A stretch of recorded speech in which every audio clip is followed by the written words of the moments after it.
Загальна протяжність вулиці Окружної – близько 6 кілометрів. Кошторис її капремонту – понад 55 мільйонів гривень.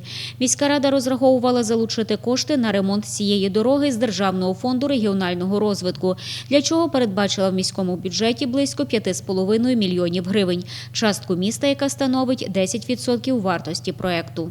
Ми зверталися в цьому році на комісію на виділення коштів Державного фонду розвитку. На жаль, обласна комісія не поставила достатньо балів, щоб можна було подати на державне фінансування. Тож цьогоріч виключно силами міста капітально відремонтували 1/10 проблемної дороги – близько 600 метрів. На 2020 рік знову передбачили в міському бюджеті 4 мільйони 980 тисяч гривень на співфінансування капремонту вулиці Окружної – інвестиційного проєкту, що може реалізовуватися за рахунок коштів державного бюджету регіонального розвитку. Подаються ініціаційні проекти на наступні роки і залишок від залишкової суми реалізації проєкту.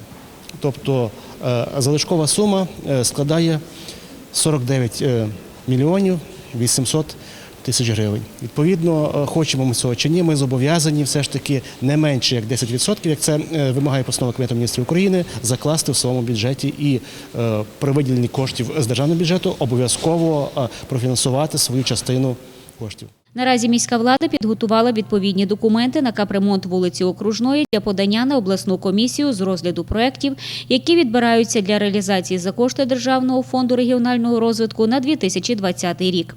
Надіюся, що на наступний рік кошти ми отримаємо не тільки з міського бюджету на цю дорогу, а і з державного бюджету, і нам вдасться завершити капітальний ремонт цієї дороги, і яка зніметь, скажімо, таких багато проблем, які є в нашому місті пов'язані з рухом важкого транспорту.